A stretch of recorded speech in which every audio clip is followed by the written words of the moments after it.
Welcome to Choosing Acceptance podcast with your host, Marie Mason. I am here to share some success stories and tips on how to overcome your learning disability so that you can turn your talents into a career. And I love to inspire children and parents and teachers with learning disabilities to go beyond their limits so that they can make a bigger impact in the world. Schedule a call to become a guest on our show at calendly.com/Marie V. Mason.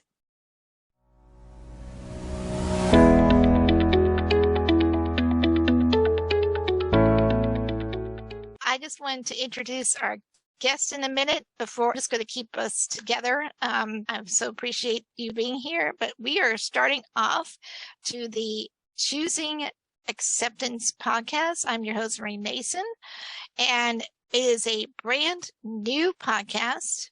We're recording our first episode, so I'm super excited. You won't want, if you ever watched me in the other podcast marketing for 3 years, you know we always give great information and have great speakers. We are going to learning disabilities and how to turn your talents into a career. That is the focus of our show. Around first, we're going to help understand the learning disabilities or get some support from someone that you know that is struggling with it. This is all about helping teachers, parents, business owners, people who are dealing with this daily struggle. I have a learning disability called auditory perception, which will be another topic for another show.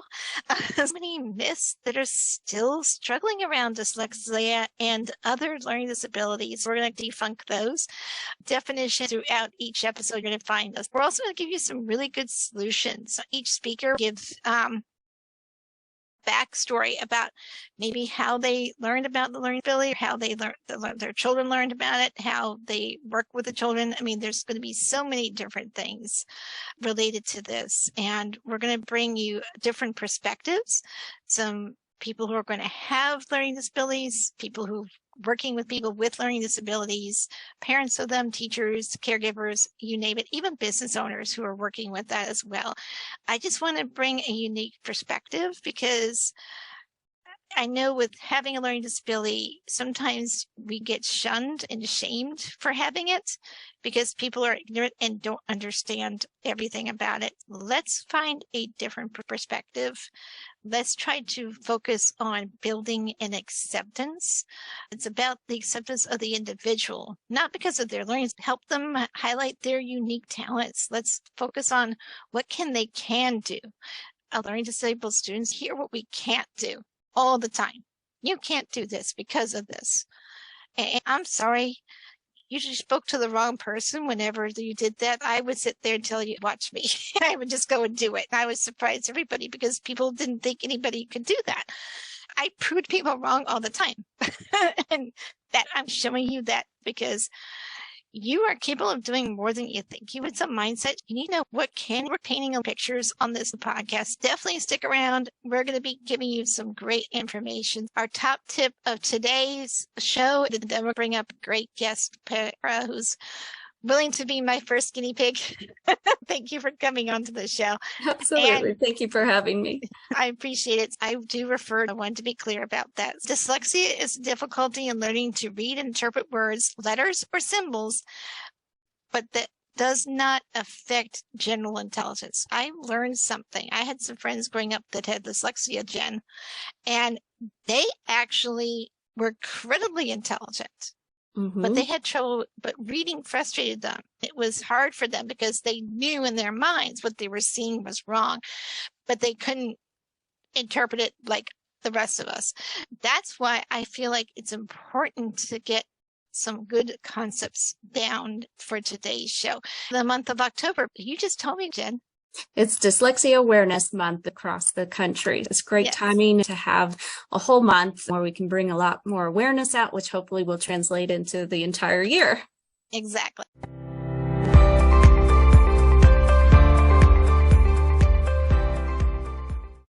Meet Marie Mason from Charlottesville, Virginia.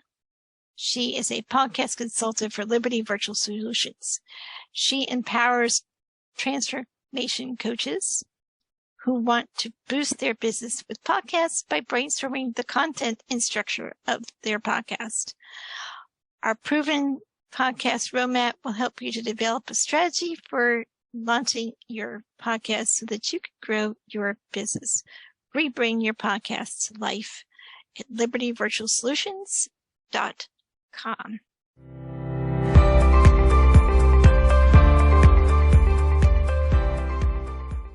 So Jen, a little bit of back of what you do.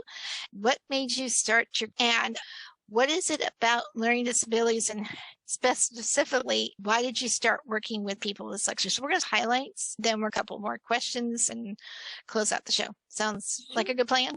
Absolutely. Absolutely. I own and operate the Multisensory Reading Center. We provide dyslexia therapy, structured literacy therapy, and also just general tutoring that's based out of the Orton-Gillingham approach. So it's very specialized for students who have dyslexia or other learning disabilities. I got into the field because of my son. I was a first-year teacher when my son went to kindergarten, and it was very apparent first off that he was having a lot of difficulties just learning the alphabet, learning basic sight words like A and the. And as a first year teacher, I was a little freaked out because I was thinking, I don't even know how to help my own son. How am I going to help all the rest of these kids? And then, as you said, though, I knew that my son was highly intelligent. He was very verbal, very just gifted, talented, it sounded like from our discussions. Yeah, just some of the things that he was able to discuss, his interests. It was obvious that this was some kind of disconnect that I didn't understand. At that time, I taught in Texas. In Texas, we were fortunate to be one of the states where we were one of the first states to have dyslexia laws on the books. There was a dyslexia therapist on the campus. I connected with her, realized that, in his case, it maybe was not severe, but it was enough to impact his ability to really pick up on those all-important literacy skills that kids really need in those beginning elementary years. I was just drawn to it because I saw what an impact that type of specialized training and teaching can have for students. So from there, I kind of transitioned into a specialist role as a dyslexia therapist. And now through my center, we have the ability to work virtually. So we help students all across the U.S. and all across the world. Now, just so I'm clear, where are you located and what's your center called? Right. Just relocated from Texas to Colorado. Colorado is my home state. I grew up here, so I'm excited to be back home. And the center, again, is called the Multisensory Reading Center. Right. Brilliant. No, thank you for that. Now, is it associated with a school or is it just a separate entity? It's just a separate entity. We do provide services for a few charter schools. The majority of the families we work with are individual families that are needing specialized tutoring or help. They weren't able to get it through the school for one reason or the other. They wanted to provide it privately. Brilliant. The reason why I was cheering Colorado, because I lived there for a year. I missed my mountains and I understand why it's like home. And where I live in Charlottesville, Virginia, it's central Virginia and it's surrounded by mountains. They're really like foothills compared to the Rockies. So yeah, right. No, it's all perspective, right? Exactly. So, we are grateful to be back in a place with lots of nature and mountains to look at. Totally get that. I was looking at my notes and I was sitting there and thinking, as a parent, you recognize a lot of the struggles your child was going through. I can understand that because my mom with me, when I found out I had a learning disability for a grade. As a parent, how could you help your child cope with it? Because you said at first you weren't sure how to. How did you go around to find out and take care of the learning? Everyone has a different approach, and sometimes your story can help somebody else who might connect with what your story is. I'm trying to find another way of giving parents ideas on how they can help their child during maybe the struggles, whatever it is that they're going through. How do you help your child cope having a learning disability? What kind of help did you get them? What were you able to find that was a good resource for them? Yeah, so for students with learning disabilities, there's a lot of social emotional issues that can come along with that. It's kind of almost a three-prong attack, I would think. On the first part, we want to assure both parents and the student that, they are not stupid or dumb or lazy, a lot of the myths that are out there about students with learning disabilities, that this is just a different way that their brain needs to learn. And so we talk a lot about the brain being like a muscle, and we're going to be working it out. We're going to be building new links in the way that they are designed to learn how to intake information, and just kind of work with them on seeing their strengths as well. Dyslexia in specifically is a profile of strengths and weaknesses. So while we do see this difficulty with literacy skills, we also oftentimes see a lot of strengths with students with dyslexia. So it's a matter of balancing that, giving them opportunities to engage and build on the things that they're passionate about, things that they are strong in, and then also recognize that we need to build up their capacity in the literacy areas, in the areas that they need the help with. Kind of showing them that just these days it's termed neurodivergent, where we just have a different way that the brain needs to learn, and just everybody's kind of on that spectrum. I usually share with students, I'm not very good at math. I have to have a calculator for math. I don't like math, but I learned how to cope with it, obviously, but that's just not my strength. However, I had to build up my capacity in that area to do what I do today. And it's that way for a lot of people. So they're no different in that regard. This is just something that requires a little bit different take on things. And then, just for the parents, recognizing that they're their child's biggest cheerleader, being able to advocate if they're in a public or private school situation for appropriate accommodations. Usually in the classroom, there's things that can be provided for these students that will allow them to access the general curriculum and show their knowledge and show their ability to learn, while considering that we're still working on building that capacity in their reading and writing skills. So things such as having extended time or having questions and answer choices read aloud in content areas will help them to be able to just engage and be a part of the regular classroom, feel like they're able to show their knowledge, and then take into consideration those supports that we need. So providing that truly inclusive environment is really the goal, and parents oftentimes can help advocate for that in a school setting. Also, just providing that intensive support for dyslexia and many learning disabilities. It is specialized. Structured literacy is the approach that is used most frequently. It's based on a full body of research that's out there on the science of reading. It also incorporates a lot of the Orton-Gillingham approach, which has been around for decades now and has proven highly successful for students. So that's really, at any time, a way to help students with these learning challenges overcome. Brilliant. No, that's awesome.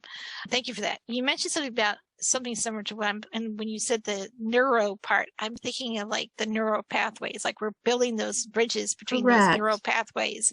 Correct. That's what my understanding was. I just wanted to make sure I was on the right track with understanding it. Essentially, dyslexia really is just a neurobiological difference. It's in the way that the brain structured to intake written language information. So the brain has specific areas that should be linking together to intake speech sounds and then map those to letter patterns.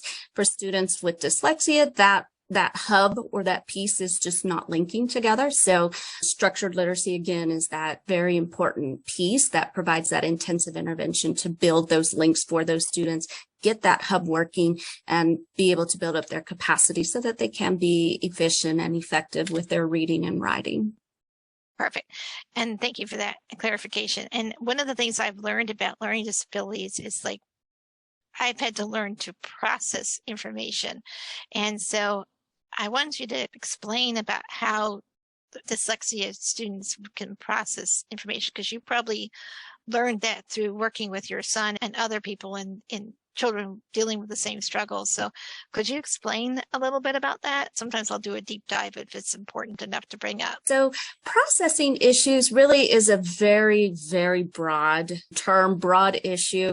And so one thing always to keep in mind is that the profile for every student is unique. Even those without an identified learning disability may have higher processing Yes, I was just saying processing is a very broad term and it can incorporate different aspects of a learner's profile. So most specifically with dyslexia, it's a language processing difference where students have difficulty recognizing speech sounds and words, and that can impact sometimes all the way up to just being able to recall whole words or have memory for sentences.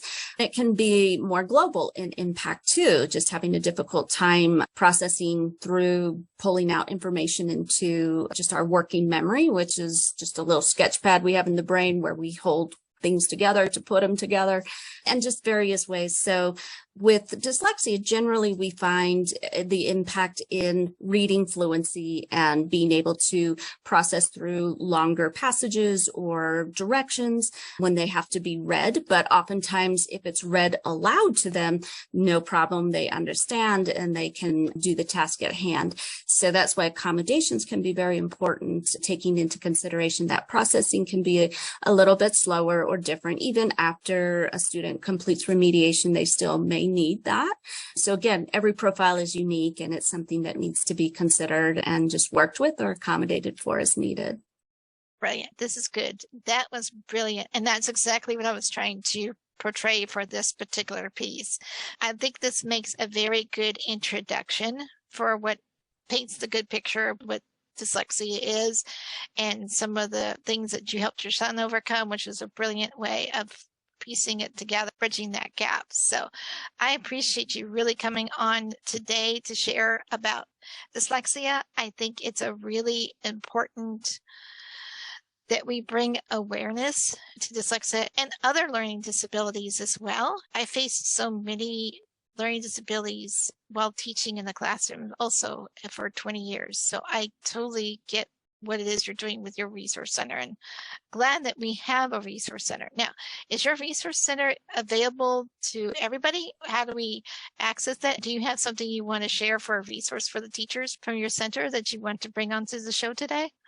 Yeah, sure. We do work virtually. The majority of our clients' sessions are through Zoom, even with our schools. We're able to serve families no matter where they're located. They can reach out to us at our website. It's dyslexiasite.com.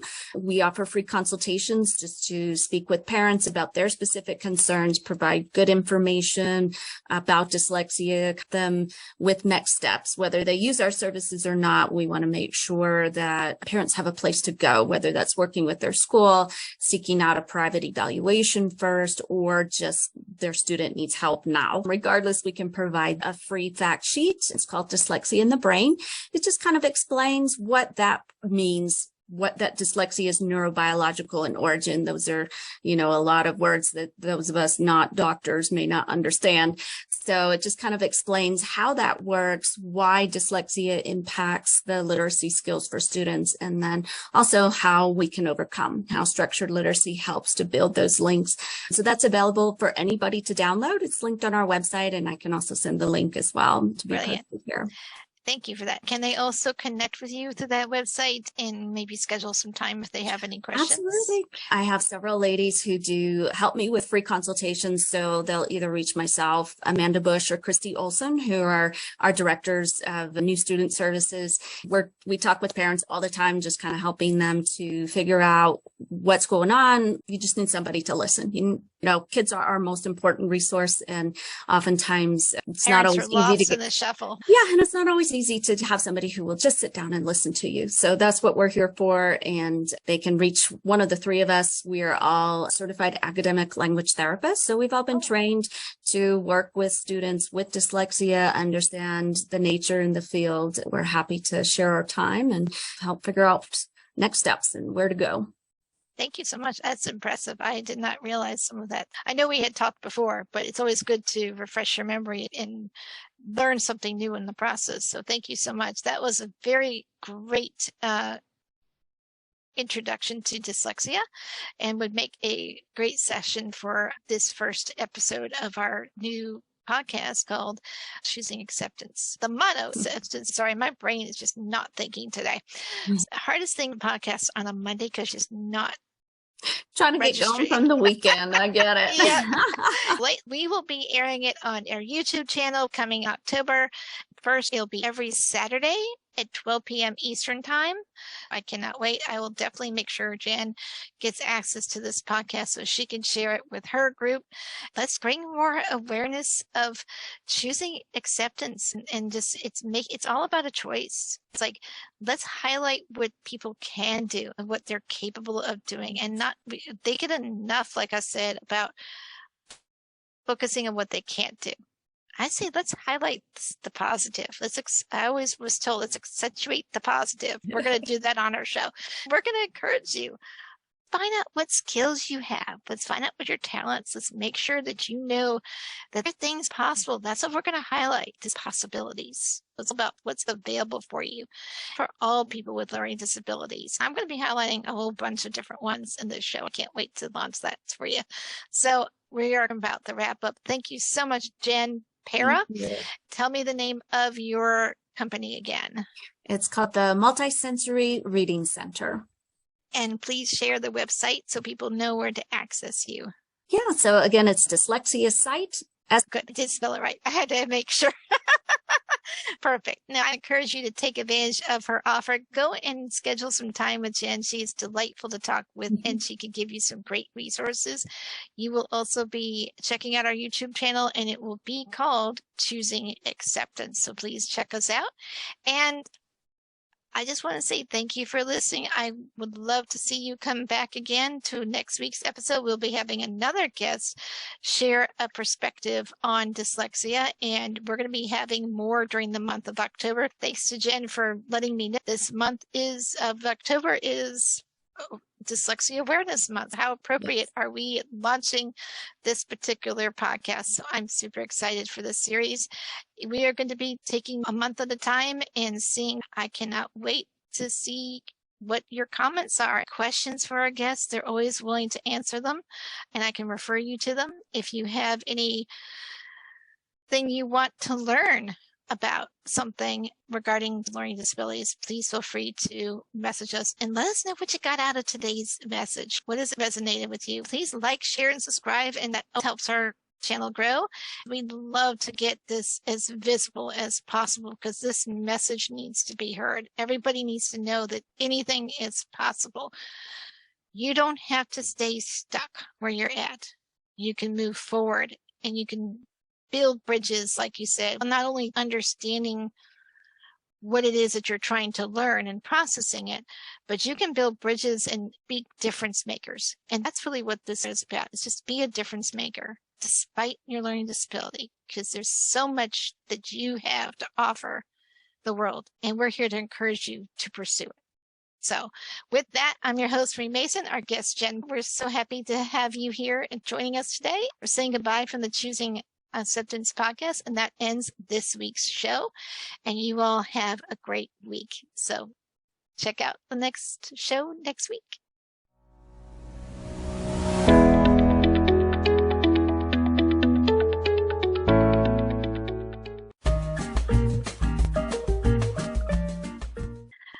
My name is Marie Mason. I am the author of Bubble Bear Special Problem. And this book destigmatizes learning disabilities in order to provide a better understanding of their learning disability process. It helps children to overcome their fear of learning disabilities so that they can contribute their talents by bringing awareness to how children should be treated in and out of the classroom. If you would like more to learn about this book, then go to Amazon.com and check out Bubble Bear Special Problem by Marie Mason.